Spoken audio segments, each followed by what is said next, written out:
Olá, eu sou Patrícia Andrade, sou consultora e também estou na TV Relacionamento.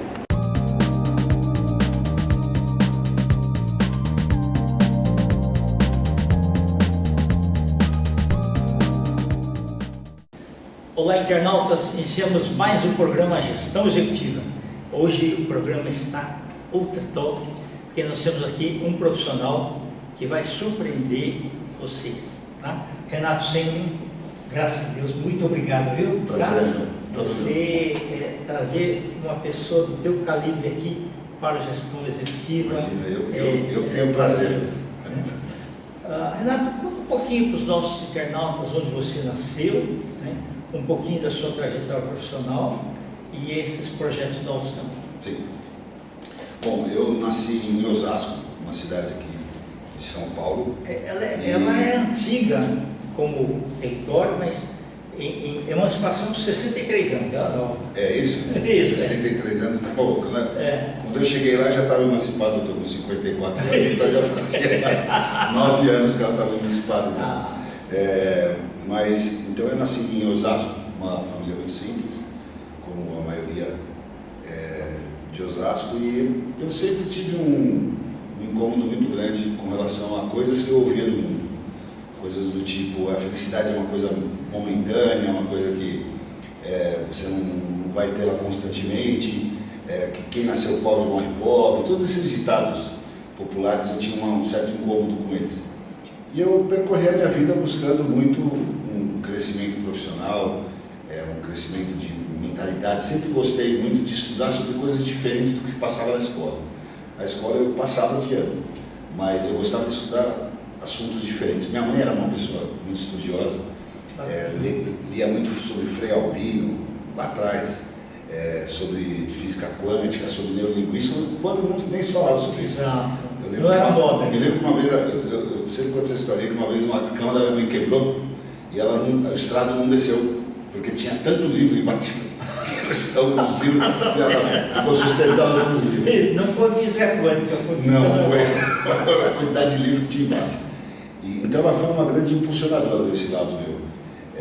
Demorou um pouco para eu começar a ler livros, mas a hora que eu comecei eu não parei mais. Então eu comecei a minha vida profissional como eletricista de manutenção no Senai, mas logo eu sentia o impulso para ir para a área de vendas. Aí comecei a vender produtos, trabalhei em algumas empresas de vendas, depois acabei indo para a área de atendimento ao cliente, e eu tinha um trauma de infância que eu tinha medo de falar em público. E quando eu tinha que ler os ditadinhos na escola, eu fazia xixi na calça para mim tinha que me buscar. E aí, nessa época, eu tinha um pouco de conhecimento da área de elétrica, de eletrônica, e como eu caí na TVA, não sei se pode falar o nome. Pode falar sim. Mas eu fui trabalhar na TVA. Não desce até. Isso. Eu fui trabalhar na TVA, eu tinha muita facilidade com a questão de problemas técnicos. E eu ajudava o pessoal do SAC. Eu trabalhava no SAC, mas eu ajudava as meninas que não tinham tanta habilidade, tanto conhecimento nessa área técnica. Pode falar. Nessa época aí, eu fui consultor da Editora Abril. Sim. Então, as primeiras linhas telefônicas para a TVA foi colocada. Olha que bacana. E eu sou bem do comecinho lá da Rua do Rossi. Isso. Então, eu tinha essa facilidade de conhecer a parte técnica da história. Eles tinham tanto problema, a gente marcava tanta visita técnica que um dia me contaram todos os problemas que aconteciam, que eram problemas simples. Às vezes de colocar a televisão no canal X, no canal 3 no caso, verificar se os cabos estavam conectados, se o decodificador estava ligado. Tá? E eu peguei esse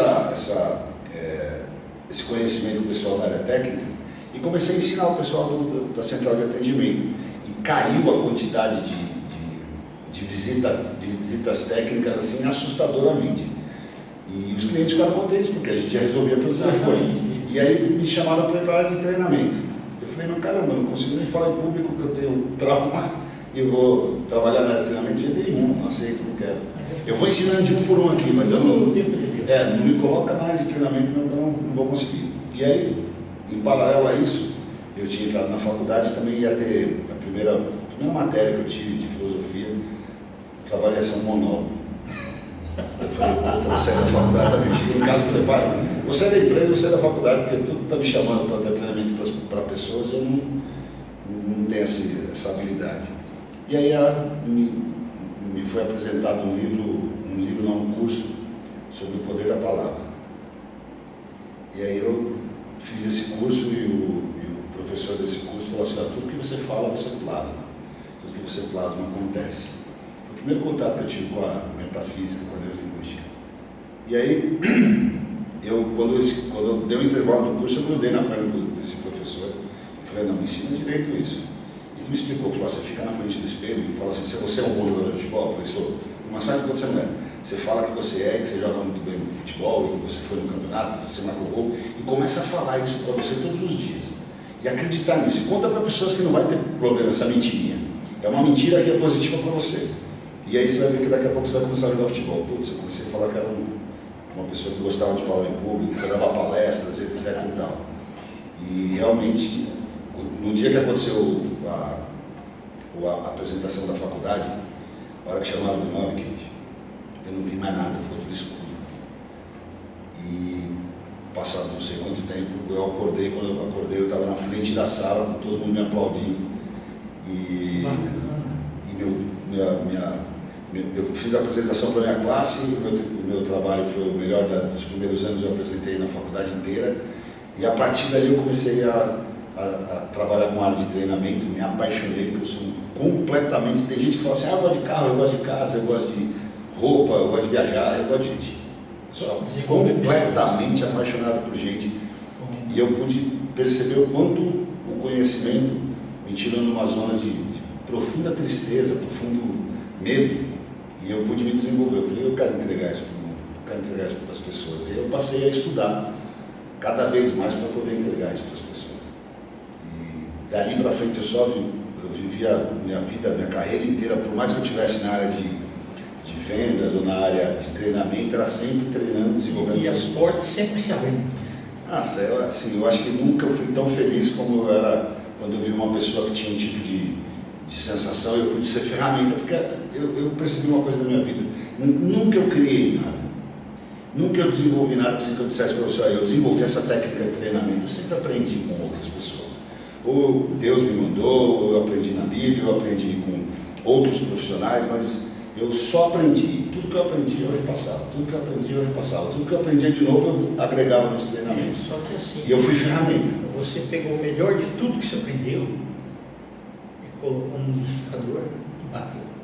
Por isso que ficou bom. Verdade. Eu coloquei sazon, né? Não pode ter esse tipo de coisa. Coloquei amor. Mas bastante. Eu coloquei bastante amor e... Sensacional. E eu acho isso incrível. Quando você pega o melhor de tudo, sim, aí não tem para ninguém. E eu costumo dizer o seguinte: eu testo. Tudo que me ensinam, eu vou testar, eu vou fazer. E aí quando eu falo para as pessoas, eu falo assim: não acredita em mim, não. Quando eu passar alguma coisa para você, testa. Duvida de mim, vai lá e testa. Porque normalmente tudo que me ensinaram, que eu testei, que deu certo, eu falei: agora eu vou ensinar.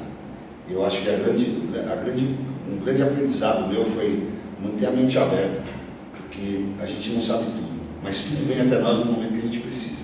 Todo conhecimento que você precisa vem até você todos os dias, através de pessoas, através de sinais, através da rádio, da TV, da internet.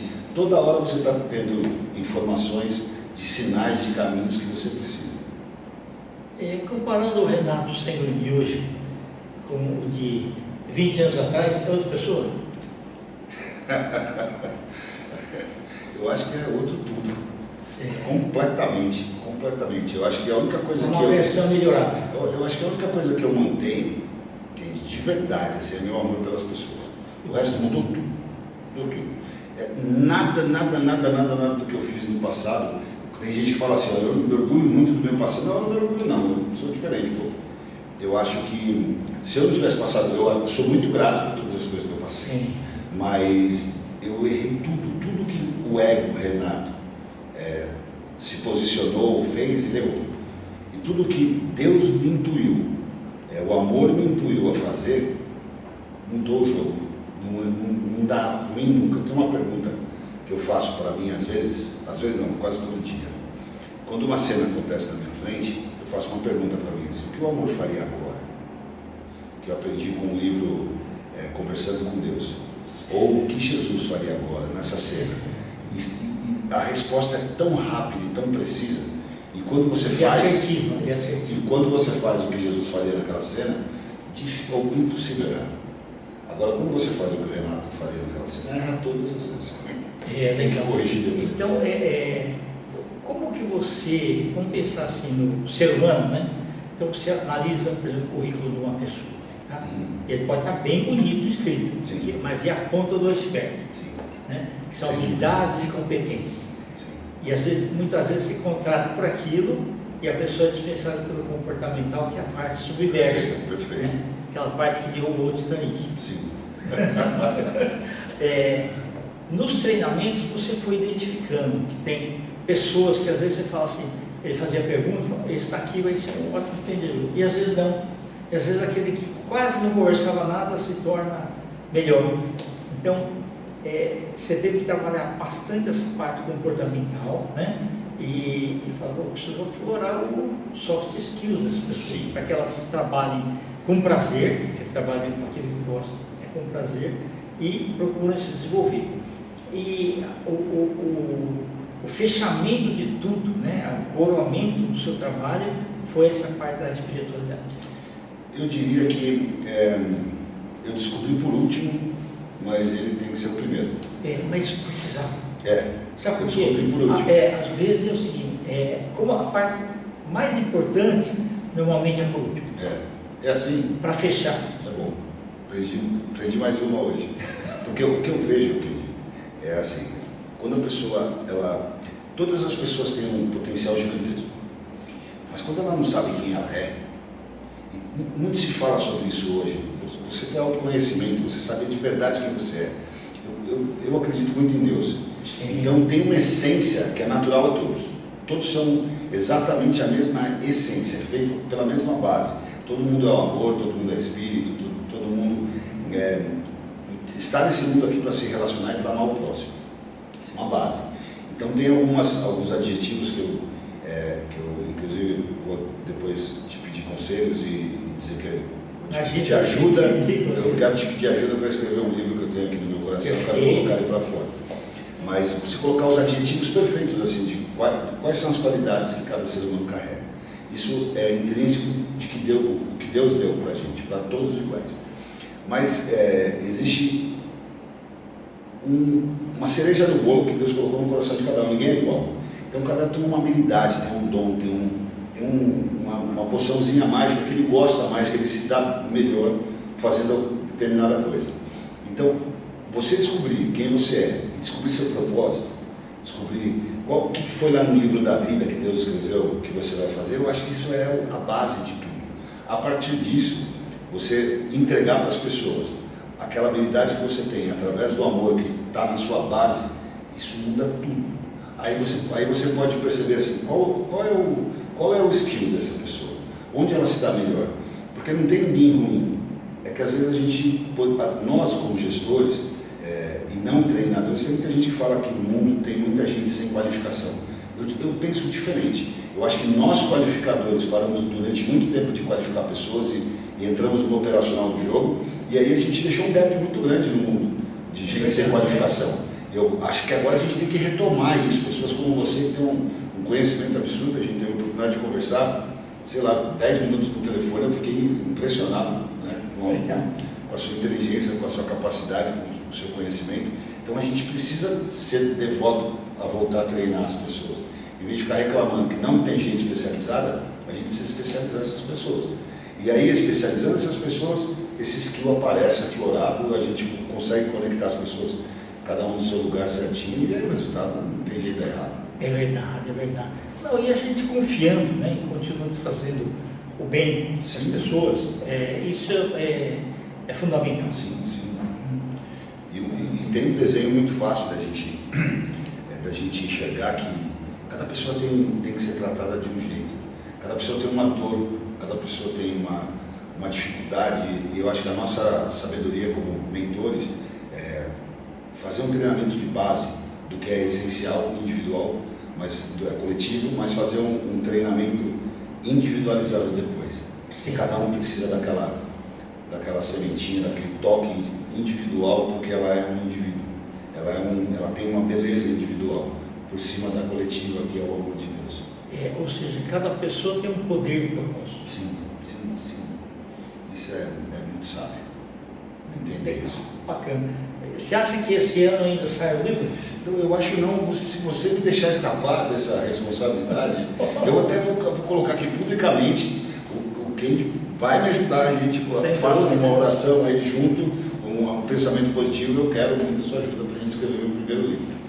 Ele está aqui já no meu coração, ele fala muito sobre essa questão de identidade e eu quero que você me ajude a colocar isso da forma mais objetiva, da forma mais amorosa, da forma mais sintetizada para que todo mundo possa acessar isso. O que a gente conversou, eu já vejo uns 10 livros. Eu também.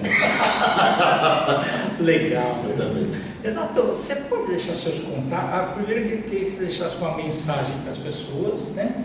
E depois os seus contatos, tá? Vou escrever, tá? Eu sei que as pessoas podem até olhar para isso como uma coisa muito religiosa, mas não é, acreditem em mim.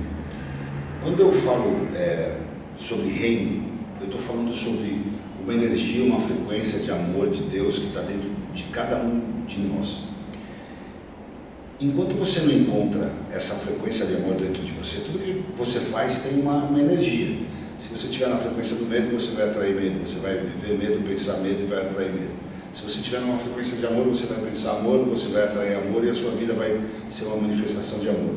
Então, quando Jesus sabiamente disse, buscai primeiro o reino de Deus e tudo mais será dado por acréscimo, é isso, é buscar primeiro essa essência de amor, de verdade, de conexão, de cuidado um com o outro, que o resto vem. E a gente inverteu essa história, a gente fica buscando constantemente o resto, o tudo mais nos será dado, e esqueceu de buscar o reino primeiro. Então eu gostaria que nós olhássemos muito para isso, a gente vai falar muito disso no livro, mas busca primeiro essa essência de amor, esse reino que está dentro de vocês, que é prometido, é garantido. O resto será dado por acréscimo. Eu acho isso muito importante a gente pensar. Para mim, essa é a regra do jogo. Perfeito.